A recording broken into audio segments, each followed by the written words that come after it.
I'm so sorry. I'm so sorry, Stephanie Meyer. I was not familiar with your game. I love the kind of woman that will actually just kill me. If you were in high school or middle school in 2008, you've heard of Twilight. You've probably just heard of Twilight in general. In that transitory period between about 2005 and 2012, where the internet was still kind of shitty and geeky, where Facebook coexisted with something awful, Twilight was big. It could be the very first fandom in the traditional sense. You know, Tumblr fangirls, Reddit haters, fanfic, the whole bit. There was another book series of the fandom before Twilight, but this fandom languished in an environment where the authors still attacked fan artists and fanfic writers, something that's almost unthinkable today. The pre-Twilight fandoms also didn't have a central hub for fanfic like fanfiction.net or Archive of Our Own. In short, fandoms in these times were more severely limited to fan forums and squirreled away fanfic. Twilight, though, that shit was different. Another difference between former dork fandoms of its day was that it wasn't a fantasy or sci-fi story that people overlaid romance over. It was a series of books entirely dedicated to romance. The central love triangle even being a marketing gimmick to some extent. Remember Team Edward or Team Jacob? Even though Edward's, I mean, look, Jacob, I'm sorry about this. It's okay, Funk. I fell in love with this CGI baby. Okay, man. Hello, police? Anyway, I'm not here to feed you some fucking slop about, like, the cultural impact of Twilight or how Twilight was overhated or something because it was a romance novel for little girls. If you want a video like that, I'm sure it exists. I liked ContraPoints' video on it, even if it is a little, ContraPoints. As Ted Bundy said, the fantasy that accompanies and generates the anticipation that precedes the crime is always more stimulating than the immediate aftermath of the crime itself. I'm not interested in the drama surrounding this book. A lot of people to this day claim that Edward is toxic or evil or something, or that this book teaches bad lessons to young people. Man, I don't know. That sounds fucking dumb. Sounds dumb as hell to me. Oh, it's bad because Edward watches her sleep. Oh, he threatens to kill her. What do you want? A book about a vampire being mindful and asking permission to kiss her and shit? Do you want a book where Edward has Bella wear a purity ring and where they pick out like a fucking safe word? Get away from me. Get away. That wouldn't be romantic. Romance is where a guy saves you from a car crash and secretly wants to drink your blood. That is romance. In 2015, 8 years after Twilight, Stephanie Meyer released Life and Death, Twilight Reimagined, a novel with all the characters gender swapped. Later in 2020, she pulled a similar stunt and wrote Twilight from the perspective of Edward, called Midnight Sun. Can I just talk about how iconic this is for a second? I don't know why this shit tickles me so much. Stephanie Meyer is one of the most successful authors in the world, and she's out here doing the same coffee shop different POV AU fanfiction bullshit that every 13-year-old with a Wattpad was out there doing. She's milking this franchise for all it's worth. You would never see a hack fraud like doing this kind of shit. The book Life and Death, the gender swap version, comes from a comment a lot of people have made about the books over the years. The idea that Edward is an example of toxic masculinity. I, personally, don't see this at all. Edward just comes off as like a woman's idea of an ideal man, which looks a lot less like toxic masculinity and more like, I don't know, sparkly Fabio. He's actually very conscientious outside of the vampire thing. He introduces Bella to his family. He's waiting for marriage to have sex.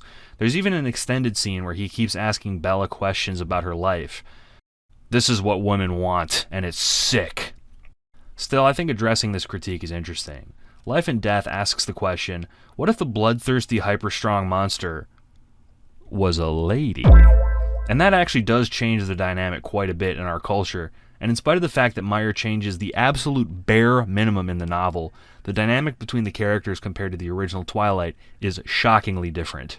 I read Life and Death and reread Twilight recently, and I'm going to be honest, there's a lot to appreciate here. Again, I don't want to get into the weeds about the controversies, I just want to talk about what kind of batshit insane things Stephanie Meyer has concocted in her brain over the last several years, percolating vampire knowledge in her mind. If you want to go on the same journey that I did, then I would recommend the 2-pack that includes the Life and Death book and Twilight. I got this copy on Certain Audio Book Site. This is not a sponsored video. If you want me to mention your shitty product, please pay me. The audiobook I listened to and took notes on is read by Michael Crouch, who is, I had on my favorite t-shirt. The Monty Python one with the swallows and the coconut that Mom got me 2 Christmases ago. He's perfect. I'm not gonna lie, Stephanie's writing style isn't my favorite. It's kind of insane just how long these books are. If you remember reading it as a kid, you remember how thick the thing is. You could beat someone with it. The length doesn't get me nearly as much as the very dry prose. Stephanie is a workhorse, and I'm sure her most recent novels like Host, or the one about, I think it's like a spy thriller, I'm sure they're more colorful, but the writing in Life and Death leaves a lot wanting. There are a lot of passages that read like, "My heart did flips in my chest. I seriously couldn't believe such a beautiful creature would be interested in me. I was just some ordinary person from Arizona, not some movie star beautiful queen princess goddess like her. My heart started to do the fucking tango in my chest. It grabbed my lungs and started doing that dip move that wedding dancers do. My heart was just going fucking nuts in there." There are also these extended sequences of nothing. It takes 13 chapters before the main character actually goes on a date. The rest is this shockingly mundane account of a high school kid's life in a new town. I think that adding mundane elements like who's going to the school dance adds to the supernatural elements when they come in later, but they just go on and on and on. It's almost as bad as Persona 5. If you ask me if you should read these books or not, I don't know. If you want a really watered down romance for teenagers, sure. If you want to recapture your youth in some way, sure. But if you're like me and you want to view it as a spectacle of absolute hilarity, absolutely. If you want to read an actually good book, though, maybe read something else, like Differently Morphous from Yahtzee Croshaw. Who am I kidding? No one reads books anymore. Look at that, a fucking dinosaur over here. The other thing is this novel's reputation as this corrupting influence on the youth. Won't somebody please think of the children? With all the talk about Edward being a predator and Bella being a helpless damsel, this book is so tame, especially in the first novel. The tamest kiss is treated like a fucking fireworks show in the book, and the idea of them actually having sex is honestly laughable. Bella and Edward would much rather stare at each other in a field of daisies or something. What's far more interesting is the life and death, oh my god, that's the title, struggle of Edward not to intentionally or accidentally murder Bella. A struggle which is actually portrayed very well. For all the sparkly vampires are gay discourse that these books have endured over the years, Edward's tortured inner turmoil is actually believable. You feel bad for the guy. Aw, he's so handsome and strong and... wow. For those unfamiliar with the story of Twilight, I'm going to do the briefest possible recap. This will only cover the first book, since Life and Death only covers the first book, so if you want the rest, do it on your own time. I'm doing this recap because we both know that most people watching this aren't going to bother with the books. Bella Swan, a girl who is not like other girls, moves from sunny Arizona to dreary Fork, Washington to live with her gruff father Charlie after her mother remarries, and Bella feels like both she and her mother can live more independently. Bella enrolls at a new school and quickly becomes popular with the boys, much to her chagrin. She makes some friends, but her friendships feel tenuous and don't leave strong impressions. She then meets Edward, who seems to despise Bella. Edward is a member of the reclusive Cullen family, who live nearby, and everyone at school holds at arm's length. The Cullens are all super hot and mega pretty. After disappearing mysteriously after seemingly hating Bella, Edward returns to Forks and is nicer to her. She's almost hit by a car, and Edward saves her under mysterious circumstances. Instead of being grateful, Bella grills Edward, and Edward hints that he isn't what he seems. After a trip to a nearby town to shop for dresses, Bella is separated from her friends and attacked, when Edward shows up and whisks her away to a restaurant where he creeps out the waitstaff, doesn't eat anything, and tells Bella he's a vampire. Bella is freaked out, and turned on. Later, Bella and Edward hang out in the middle of nowhere, and Edward shows her his sparkly abs. Bella is again turned on and lets off steam by sharing their first kiss. Aw. Bella then meets Edward's family, where he explains their history in a massive boring info dump. Then the Cullen family plays mega baseball. So, after this, the stories of the books do change a little bit. A group of vampires who aren't nice and do kill humans, unlike the Cullens, show up to the baseball game. Bella gets freaked out, and one of the evil vampires decides that he wants to kill her. The fact that the vampires are so OP in this story means that Bella has to uproot her entire life and go into hiding. This makes her dad Charlie sad. Bella holds up with Alice and Jasper, two of Edward's siblings, but the evil vampire James tracks her down and tricks her into coming to a ballet studio alone. So he... okay, this is really stupid, bear with me. By playing old home movies into a phone, James makes Bella think that he kidnapped her mother, Renee. Bella escapes Alice and Jasper and comes to meet James, who promises he'll let Renee go if Bella comes alone. Bella comes alone and realizes it was a trick. Then Edward busts in and kills James, and there's a dramatic moment where Bella almost becomes a vampire due to a poison bite that James gave her, but Edward sucks out all the poison, overcoming his animalistic nature. Hooray! In the end, Edward and Bella go to prom together, and even though Bella begs, a tortured Edward refuses to turn her into a vampire. There's more sequel baiting and whatnot in the books, and I didn't cover everything about the werewolves because they don't matter. They don't matter. I'm sorry. If I didn't mention anything, I'll bring it up later. When I originally read Twilight my freshman year of high school, I wasn't into the romance stuff, I was into the cool vampire powers. I even think I made up an OC who had the power to mimic voices perfectly. I viewed it more as a sappy superhero book about fighting vampire Catholics, like if the X-Men drank blood. The reason I didn't engage with the romance was essentially that the romance was boring. It's weird to say that after so much hay has been made about how corrupting and degenerate the influence of this book supposedly is, but the romance is something that any teen boy has seen a million times before. A big hot guy and a seemingly normal young woman get over their initial dislike and fall in love. It's the plot to basically every single rom-com in that era. Remember The Holiday? Remember Shallow Hal? Why do all the rom-coms I think of have Jack Black in them? Remember 13 Going on 30? The book Life and Death features gender-swapped characters from the previous synopsis. Everyone from Bella, who becomes Beau, to Edward, who becomes Edith. Beau's school friends, Edith's family, and even minor teachers are swapped, but oddly not Beau's parents. Charlie and Renee aren't changed. More on this later. Some of these names, I'm not gonna lie, are goofy as hell. Edward becomes Edith, spelled E-D-Y-T-H-E, which is hilarious. Rosalie, Edward's sister, becomes Royal, which is, I don't know. I mean, it sounds like a trans guy picking out his name for the first time. It's very cute. And the funniest change is Beau, full name Beaufort. There's an added plot line in the book where Beau has to correct people from calling him Beaufort, and yeah, I definitely would bully a Beaufort. That's self-preservation. There's some smaller changes too. Bella has brown eyes, where Beau has blue. These are small things that have little bearing on the story. There's actually an impressive effort here to keep things the same but interesting. And reading both books back to back, I was impressed at how well Stephanie was able to toe that line. The only truly major change in Life and Death is the scope. Though the novels unfold the same, Bella has 3 books and Beau has 1. The last few chapters of the books are fast-tracked for this reason, and Beau becomes a vampire at the end of the novel instead of getting a whole series. Both novels are heavily mired in the 2000s. Beau doesn't have a cell phone or GPS, for instance, but there are still accoutrements like the internet, where Beau researches vampires in a particularly adorable scene. I like when stories happen to be set in times that I lived through. I think they just call that nostalgia. Okay. The question is, what really changes about a story when the gender is swapped like this?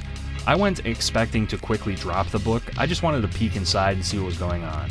What I expected was the same novel with all of the names found and replaced, but honestly, this simple change sends ripples through the entire thing. Stephanie, can I talk to you for a sec? Come here, Stephanie, come here. I love you. Thank you for doing this. You are an angel, and I wish you the best, and I hope you die happily, surrounded by 100 Mormon grandkids, okay? You are getting into heaven for this, Stephanie. I love you. But Stephanie, you said nothing changes if the genders are swapped, but I'm sorry, that's not true. A big, beautiful, strong guy seducing a reader stand-in girl is a very old story. But Stephanie, a big, strong, beautiful woman seducing a male reader stand-in, this... Oh. Stephanie, you made femdom. You made a femdom book, Stephanie. Stephanie, you made a fucking femdom. Stephanie Meyer wrote a book that was a remake of Twilight with every character's gender swapped. So it's now a story about a sullen loser high school boy who gets systematically stalked and pressured into a relationship by a borderline psychotic vampire girl that's constantly internally struggling with her desire to fuck him outweighing her desire to eat him, who then protects him from an even more predatory vampire girl who simply wants to torture and devour him. Then she later gets into a feud with a muscular and athletic Native American werewolf girl that is also in love with him. What the fuck? I finally get it! Beau and Bella, in spite of having the same traits, have those traits almost completely upended and recontextualized in the face of their names and genders changing. It's actually stupendous how different these characters seem because of this. This bumbling, oblivious Mormon was trying to prove a point about romance and completely and utterly failed in a way that is as spectacular as seeing a mushroom cloud in the distance. There's a now famous scene in the books where Edward confesses to Bella that he watches her in her sleep. In Twilight, this comes off as underlining how dangerous and animalistic he is, coming to wolfishly stalk her. At the time of reading this, I didn't get it. Edward watching her sleep just came off as weirdo behavior. I don't really get how there could be something that people found attractive. But hearing Edith make the same confession in Life and Death, no. I get it now. I get it. I understand completely. I love the kind of woman that will actually just kill me. I'm sorry for what they said about you female Twilight fans. I'm sorry. They were wrong. I didn't understand. Right now on YouTube, if you leave your ASMR video on autoplay and go to sleep, you're going to wake up listening to a video with a title like Yandere Princess Claims You, or Yandere Doctor Kidnaps You, or Vampire Boyfriend Experience 3DO Microphone. The idea of being desired in an unhealthy way is an intoxicating fantasy, one that, if I had to guess, is more appealing to men than it is for women. Women are already desired in unhealthy ways, basically non-stop every single day, whereas men are summarily ignored. The idea of being obsessed over is very appealing to those who feel invisible. I would argue that Edith being a woman preying upon Bo makes Life and Death the better novel, since it both appeals to that romantic fantasy, as well as underlines some interesting concepts about gender norms. Bo constantly tries to do macho things for Edith, like opening doors for her and carrying her books, and Edith constantly laughs at him for holding such antique gender norms. Compare this to Edward, who pays for Bella's meals, carries her around, and condescends to her constantly. Edith being strong and powerful is more of a challenge to Bo's masculinity, something Bo quickly learns to get over in order to be with her more honestly. Edith, who's born in the year 1901, comments how her mother, Karine, gender-swapped Carlyle, who was born in the 1600s, had trouble finding jobs as a doctor since women of the time could only be nurses. The perspective of a long-lived woman is so much more fascinating than the perspective of a man like Edward. With this context, it's honestly surprising Edward isn't saying even more insane things to Bella. Bella, did you know you're agitated because of your wandering womb syndrome? See, it's when your womb wanders around from its normal spot in your body and makes you feel crazy. We can lure it out, though, using perfumes, Bella. There are also parallels that the book doesn't bring up, like the idea of the succubus, a creature that preys upon men's essence. The archetype of the seductive female demon is a staple across cultures, and it's interesting that this book humanizes this kind of folkloric creature. Giving an actual personality and character to a succubus is something that most writers wouldn't have the balls to do, and Stephanie did it by accident. In Twilight, Bella comes off as a Mary Sue.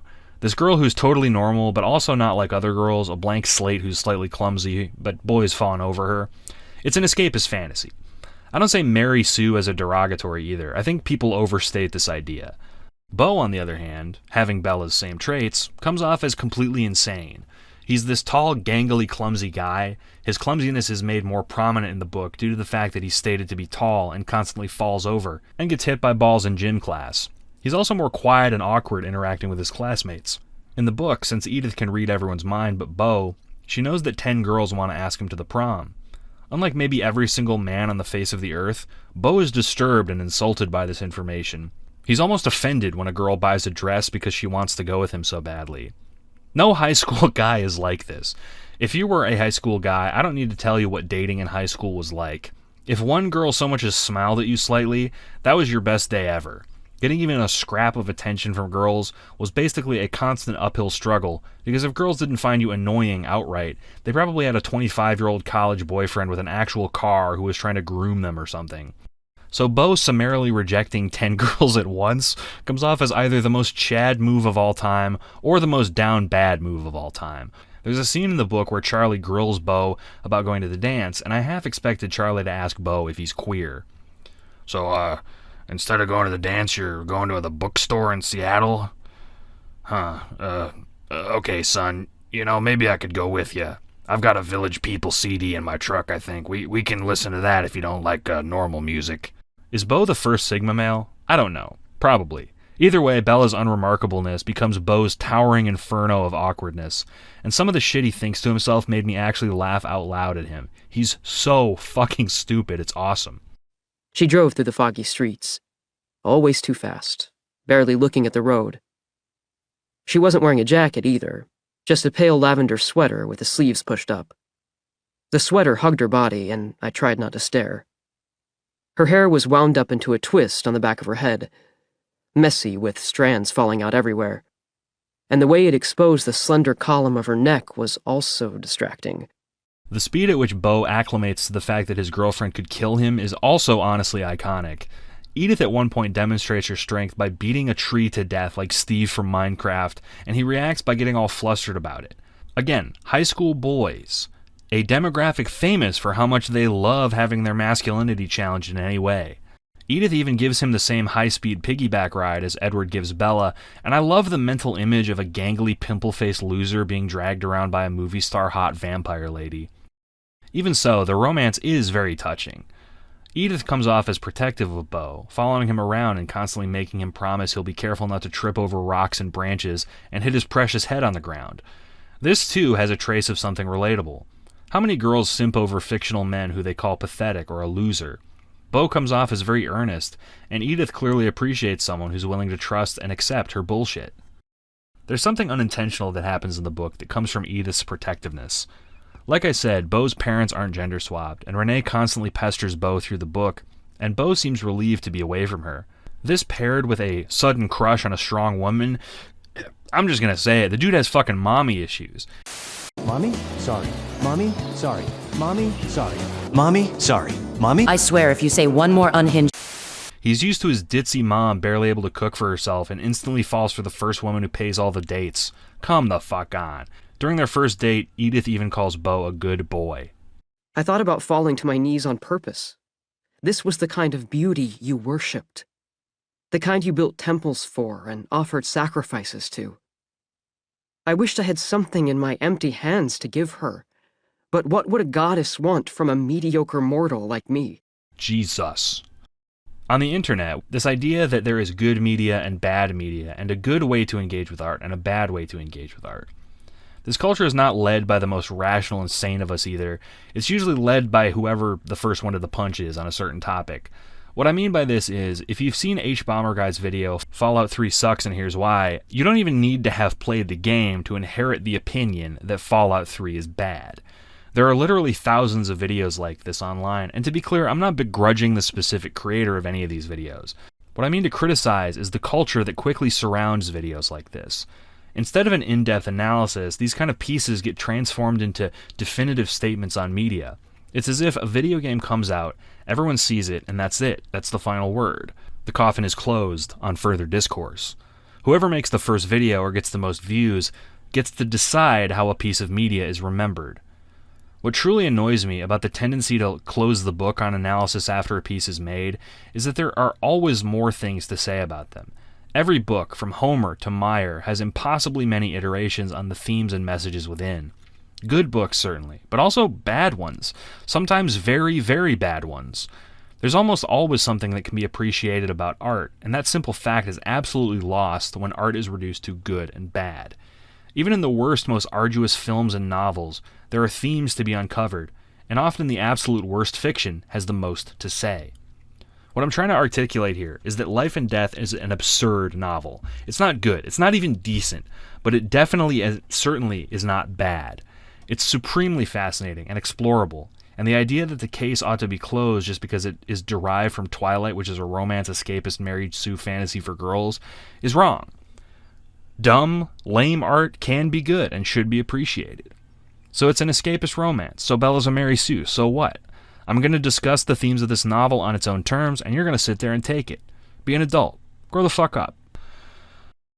Okay, so with that out of the way, the main theme that shines through Life and Death, like a beacon, is definitely how gay it is. Oh, come on. Fuck, no.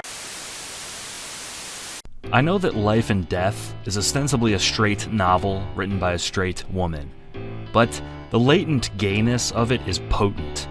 This shit could have been written by John Waters. What I like about Life and Death is that it's not even necessarily the usual gay story.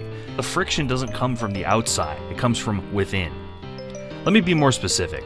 Beau is gay.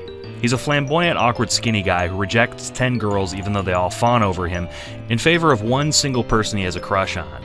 Explaining this feels idiotic, but the experience Beau has with feeling like he's doing something wrong by being in love with Edith is very textbook.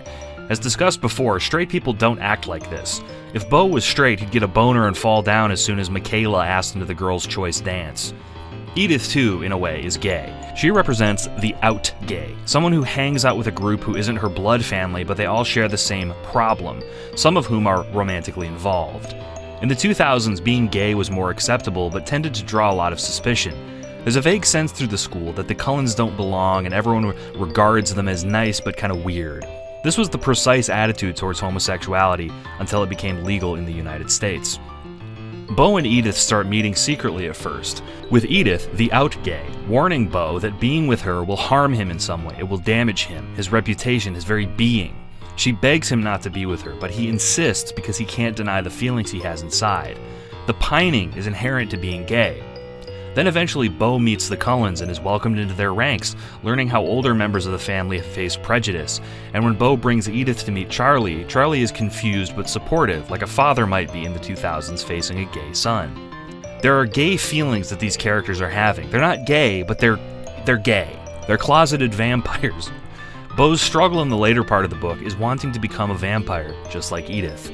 What sets this apart from other gay allegory books is the fact that the tension comes from within instead of from outside. In a normal gay story, Charlie would be outraged that he has a gay son, or the school would turn on Bo, but in Life and Death, the tension comes almost entirely from Edith and her own feelings of self-loathing and temptation. The two have a lot to learn from each other. Bo has to learn that the lifestyle he wants isn't easy or fun, and Edith has to capture a sense of optimism that she has sorely lacked for a long time. I'll admit, my reading of Life and Death in this way is somewhat mercenary, but the idea of a straight story appealing to gay people isn't new. Bo's experience rings true for people who have experienced this 2000s cusp of acceptance, this era where gayness was becoming acceptable for the first time, people able to experiment with themselves instead of just repressing their feelings. This kind of escapism is useful and inspiring for anyone who feels cornered about who they love. "I'll figure it out eventually," I muttered. Her humor vanished like a switch flipped off. "I wish you wouldn't try."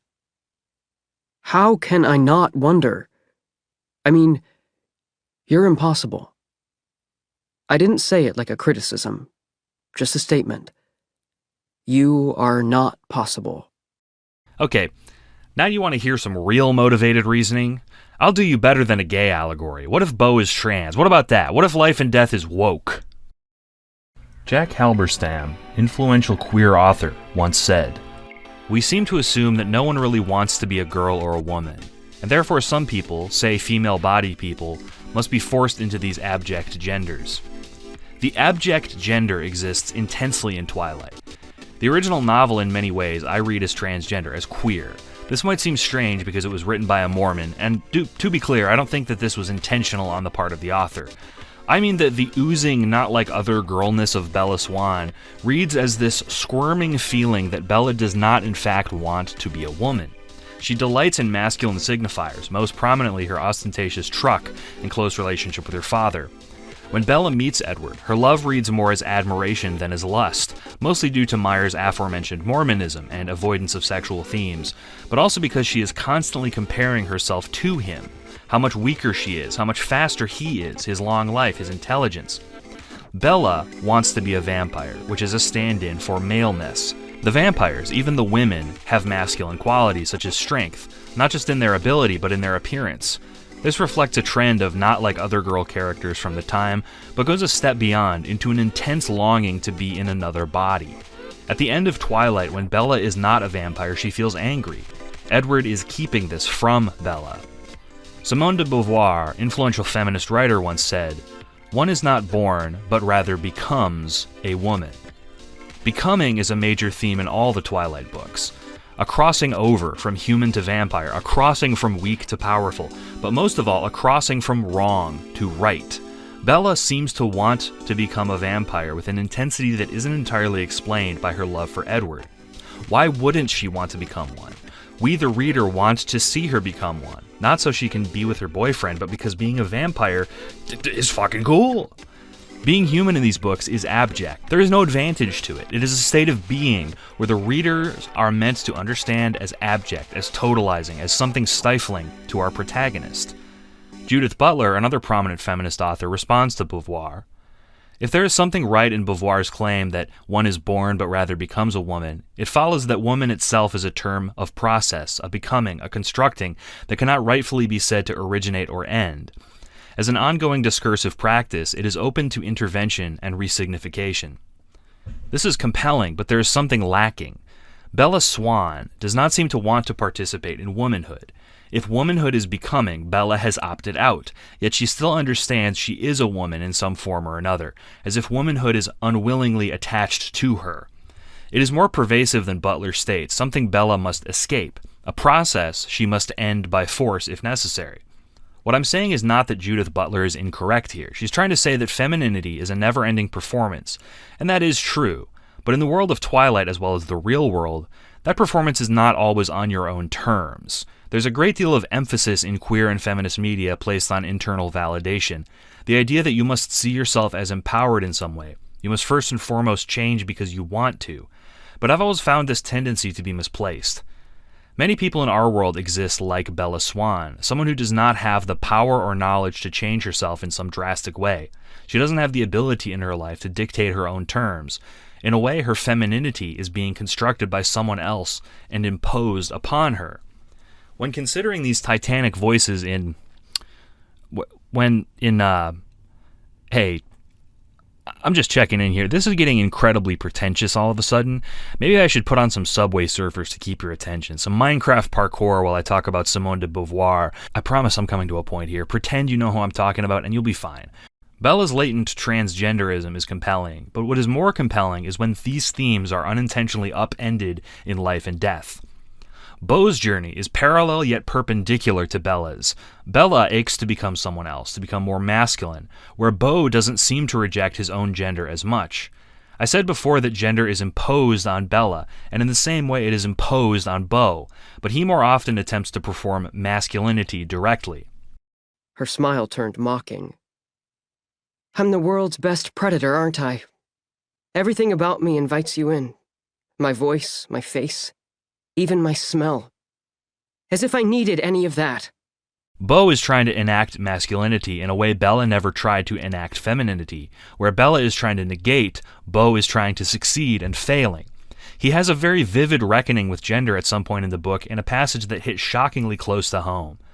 Suddenly she was just a blur. I blinked and she'd vanished. Then she was standing beneath the same tree as before, having circled the entire meadow in a fraction of a second.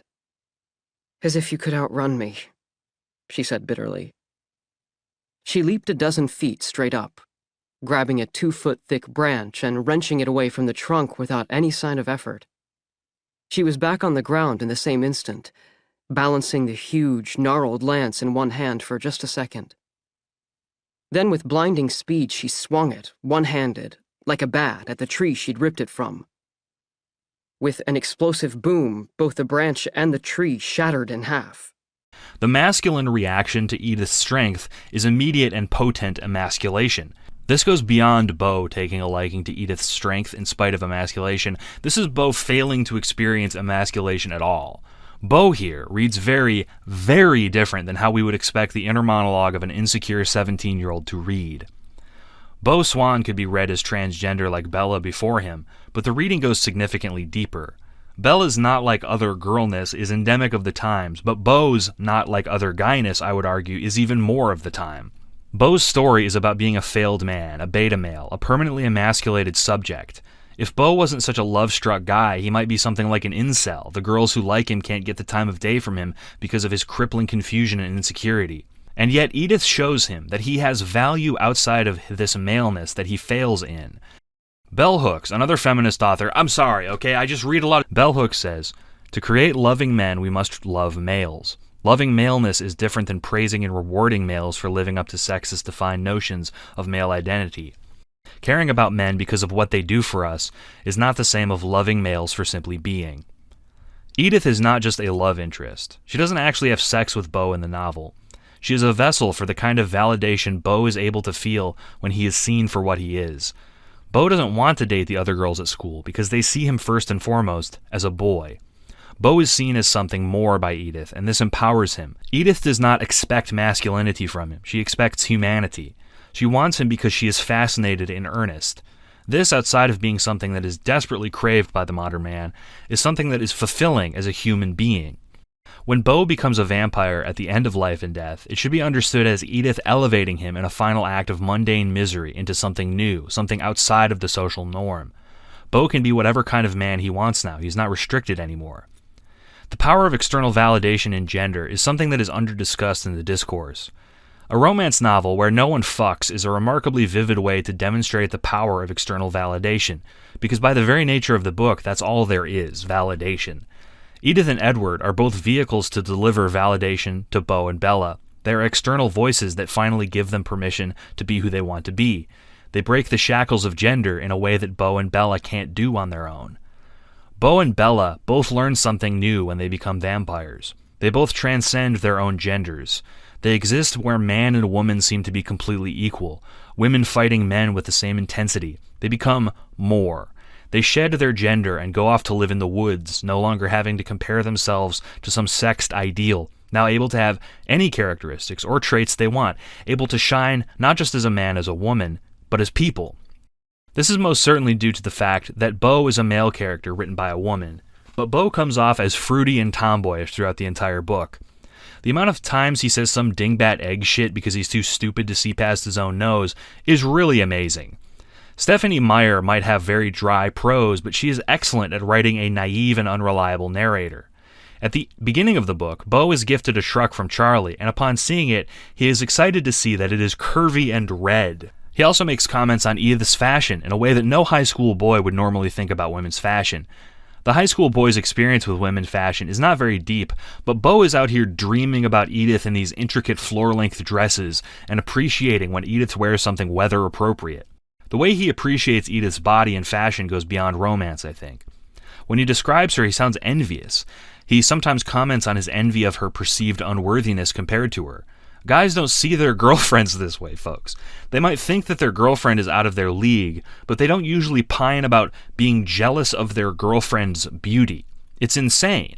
He needs to go to Planned Parenthood and get a prescription for estrogen now. The transness doesn't end at girl envy, though. The whole fucking book is about vampires, about wanting to become something else, something being wrong with yourself that needs medical intervention and social conditioning to fix. Beau becomes a vampire naturally, like he was always meant to be one. He transitions into one, if you will. Young Thug, prolific feminist musician, once said, "When it comes to swag, there's no gender involved." So this is the ending of the video. There's kind of an elephant in the room here where, I said all this stuff about Edith and Bella and whatnot being trans, but they're not actually trans or gay. This is a straight novel. This is a book about a straight romance. And so I want to reiterate, this reading that I'm doing is very mercenary. And what I mean by that is it's very motivated. But if you read the book, you'll see what I mean. These themes just come out and fucking grab you by the throat. And I don't really know why Stephanie Meyer writes like this, in this kind of like unintentionally gendered way. But it's fascinating to me. And I hope it was fascinating to you too. Usually I script out these endings. I didn't script it out this time, so I'm just going to say, like, comment, subscribe, and as always, tickle my balls. Get a big fluffy feather and come over and tickle my balls. Do it. Just like, comment, subscribe, and tickle my balls. Never forget.